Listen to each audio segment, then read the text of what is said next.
बदनाम कर रहा। अरे ये खानदेश उर्दू का बड़ा व्यवहार रहा है। ये खानदेश की तारीख है उर्दू की, आपको नहीं पता बच्चों, लेकिन कुछ लोग मजाक के तौर पे हमें बदनाम करते। ऐसा नहीं, हमारे यहाँ एक से एक चाहिए। तो आपका भुसावल शहर हिंदुस्तान पाकिस्तान के यहाँ मुशायरे हुआ करते, आपका शहर टिकट नहीं होगा, वजूद नहीं होगा।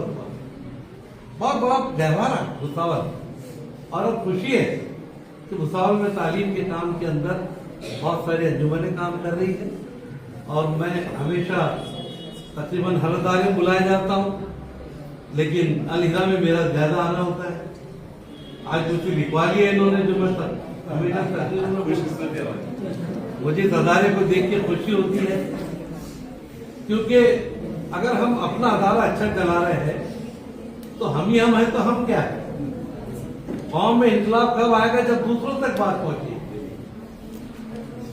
ऐसे ही है ना। यहाँ सर ने आपको बताया, अभी बहुत अच्छा प्रेजेंटेशन दिया उन्होंने नीट पे ज्यादा फोकस किया। लड़कियों के यहाँ अभी हमारी कॉलेज जो चल रही है बीएमएस कॉलेज, सर अब मसला हमारे सामने भी बहुत बड़ा आ रहा है। पिछली मर्तबा हमारी जो 60 का इंटेक है बीएमएस का, 42 लड़कियां 18 लड़के, और फीस कुछ भी नहीं। गवर्नमेंट भेजेंगी तुम्हारी फीस हमको। 38 लाख बाकी थे, 4 लाख परसों दिए, 34 बाकी। टीचर क्या खाए। और माशाअल्लाह देखिए यहाँ दादा से तुम्हारे इस साल 60 एडमिशन हुए, 52 लड़कियां 8 लड़के। अरे भाई इतने घट क्यों रहे यार आप लोग। ये 52 लड़कियां जितनी आई है, इसमें मैक्सिमम लड़कियां जो है वो गवर्नमेंट कोटे से आई है।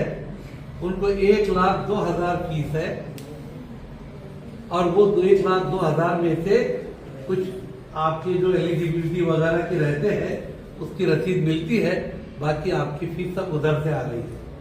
तो मौका अच्छा है, बहुत अच्छा, बहुत अच्छा मौका है।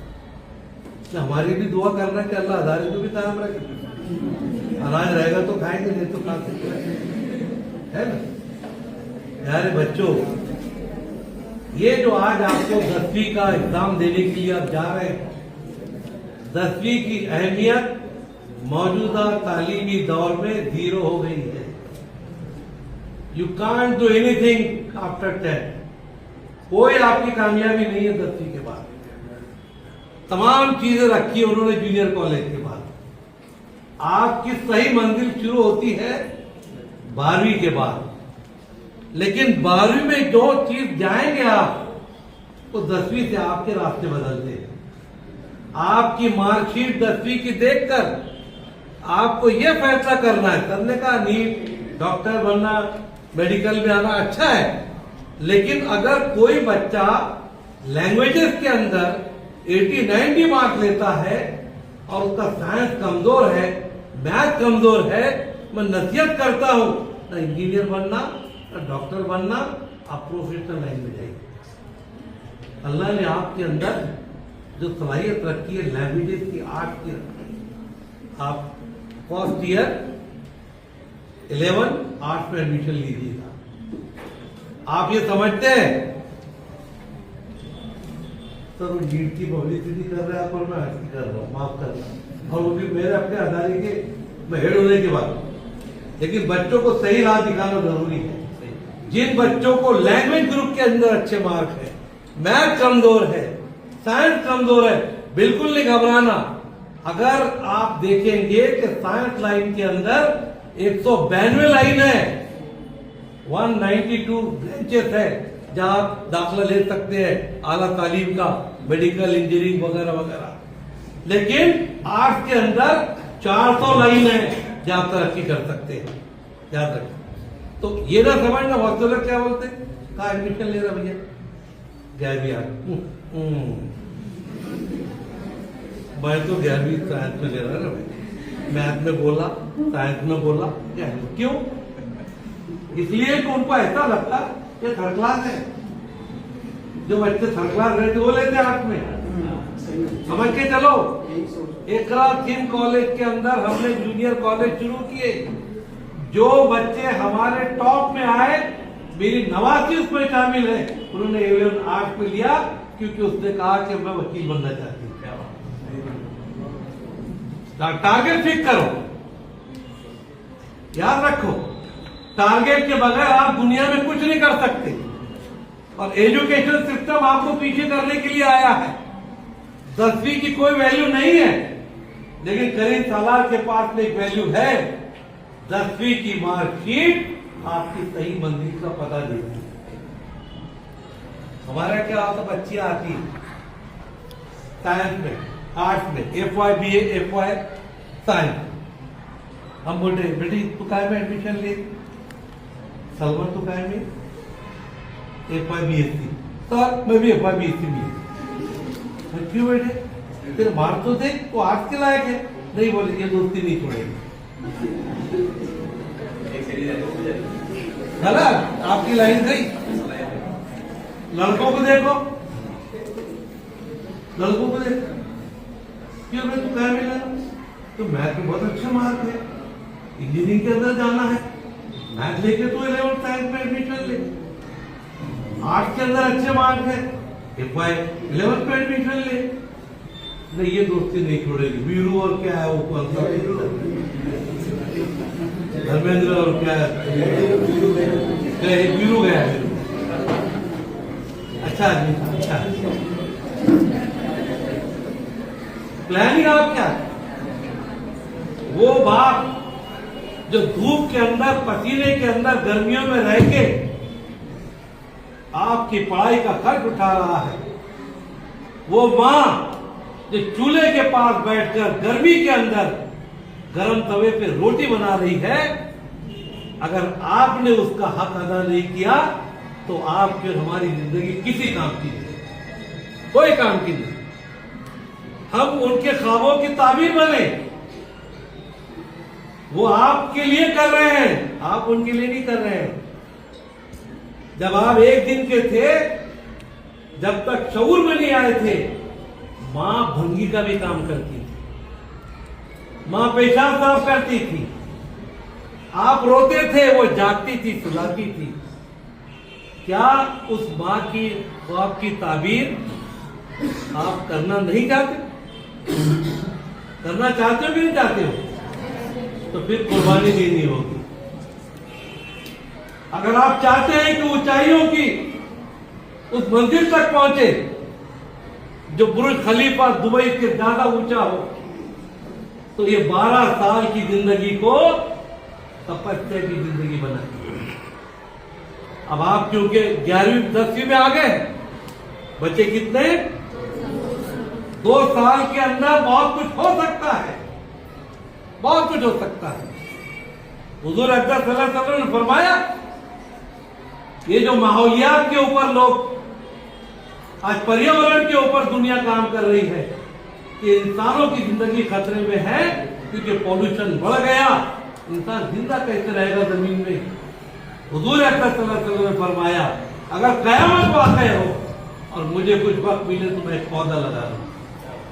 इससे बड़ी मैं समझता हूं कि कोई पर्यावरण के ऊपर इतना बड़ा कोई ये नहीं। तो 2 साल क्या आपके पास, लगाइए इल्म का पौधा, जो हो गया तो हो गया।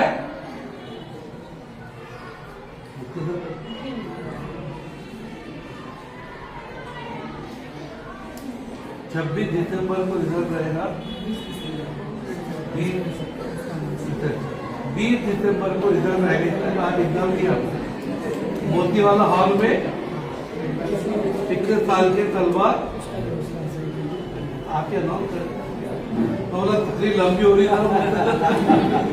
जो आते ना वो एक तो पेपर देते हुए आते चिट्ठिया, या फिर कैसे आते चिट्ठिया, अल्लाह रहम करे, अल्लाह चिट्ठे से बचाए हुए। जो चिट्ठिया में गया हो गया, समझ गए ना सब लोग। मुशारा बच्चा आजकल सब मोबाइल वाले। तो प्यारे बच्चों, ये जो आपके लिए किया जा रहा है, माँ बाप किसके लिए कर रहे हैं? उसके लिए नो। ये लोग बैठे हैं यहाँ पर, सर ने बहुत अच्छी बात कही, सर कहाँ हमको ऐसा गाइडेंस था? लाहौरी थी कौन? कहाँ हमारे पास कॉलेजेस थे? कहाँ हमारे पास में जो है तो ITI थे? कहाँ हमारे पास में BEd और DEd थे? कोई गुस्साने हाल नहीं था। वो तो अल्लाह उनको अच्छा रखे जिन्होंने ऐसे माहौल के अंदर भी यहाँ पर काम किया।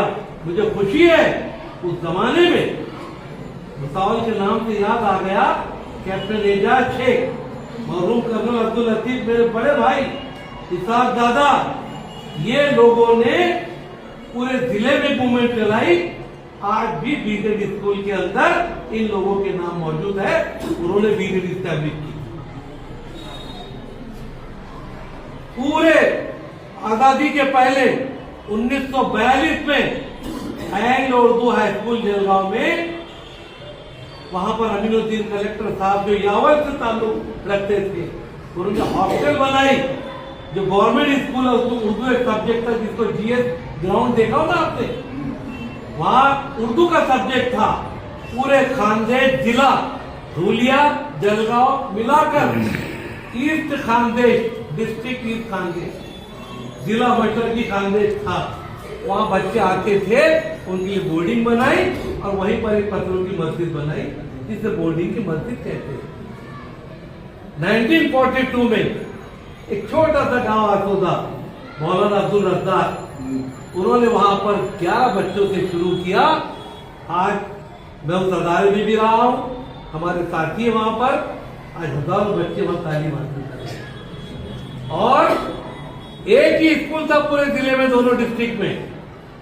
आज जलगांव अलग हुआ, धूलिया अलग हुआ, हमें फख्र है इस बात का। आज 72 हाई स्कूल है और 32 जूनियर कॉलेज चल रहे हैं सिर्फ जलगांव डिस्ट्रिक्ट के अंदर। ये अल्लाह का करम। तुमको कहाँ आजादी थी आने की? कहाँ जाके पढ़ सकते थे? आज घर के पास में स्कूलें हो गई है। मेरे नबी का जितना एहसान और करम जहाँ सब पर है, सबसे ज्यादा आप पर है। क्यों? आपको जिंदा रहने का भी हक नहीं था। आप पैदा होती थी, अरब बोलते थे दबा दो, नाक कटाएगी, दूसरे के घर जाएगी। मेरे नबी ने आपको जिंदगी दी और आपको हक दिया। ये ना समझे लड़के कि इनका ही हजारा जारी है। कुरान का फरमान है, हुजूर का फरमान है, हर मुस्लिम मर्द औरत पर इल्म का हासिल करना फर्ज है। समझते हैं? अब लड़कों का काम क्या है? समझे अपनी जिम्मेदारी। तादाद घटती जा रही है, उसको बढ़ाइए, तवज्जो दीजिए। ये वक्त है आपका जो जिंदगी का मजा लेना है। पहले कोई कामयाबी हासिल कर लो। 10वीं 12वीं कामयाबी नहीं है, ये मंजिल का रास्ता है। आप अगर ट्रेन में बैठते हो तो जाके बैठ जाते हो कोई भी ट्रेन में। मुंबई जाना है तो कहाँ का टिकट निकालेंगे? तो नागपुर का। जी नागपुर का निकाल के भी जा सकते हैं ना मुंबई। जले जला तो है वाला को डाल दो, बाबा अभी दे दो, ये नागपुर का टिकट है, इसको मुंबई का कर दो, हो जाएगा। यानी आपको अगर मंजिल पे जाना है तो पहला कदम आपको सही उठाना पड़ेगा। 10वीं के अंदर की मार्कशीट जो लाइन बताएगी उसमें जाइए। अगर आपका साइंस अच्छा है, मेडिकल लाइन में आइए। मेडिकल लाइन में क्या क्या है वो आपको बताया गया। फर्स्ट टारगेट MBBS, उसमें नहीं होता तो और उसके नीचे दूसरे हैं, ये सब मेडिकल लाइन में आइए, ये भी आपको बताया गया। जिनको फीस में कंसेशन है उनके लिए लिमिट है 8 लाख का शायद। गवर्नमेंट कोटे में जिनके पास 8 लाख के अंदर की इनकम है, और अपने यहाँ तो इतने बड़े नियम है कि 8 का चेक ही बना के निकाला, कोई मसला नहीं है। सभी बच्चे फ्री में तालीम हासिल करती है, ऐसा हमारा कहना है। सारे बच्चों अपनी मंजिल को पाने के लिए कुर्बानी देना पड़ेगी। क्या कुर्बानी देना पड़ेगी? क्या कुर्बानी? कुछ भी नहीं। टाइम टेबल बनाइए। वक्त आपसे गया 12 बरस का वनवास है आपका, 12 बरस की मेहनत है आपकी। पहली से लेकर 12वीं तक की स्कूल की जिंदगी आपकी आजमाइश है, तपिश है। आप अगर 2 साल बाकी है, पकड़ लीजिए, टाइम टेबल बनाइए। मैं ये नहीं कह रहा हूं कि हरदम कि भाई चल रहा भाई नहीं मैं पढ़ रहा, अरे भाई चल रहा खेल के मैं पढ़ रहा, चल रहा फिर नहीं मैं फिर। आप नमाज का वक्त बनाइए, खेलने का वक्त बनाइए, पढ़ने का वक्त बनाइए, हर जगह अपना टाइम टेबल लगा दीजिए, हर जगह। मैं दावे से कहता हूं कि जो लोग टाइम टेबल के हिसाब से अपनी जिंदगी चलाते हैं उनके लिए खुशखबरी है। एक बच्ची जिसने आईएएस पास किया बंबई की,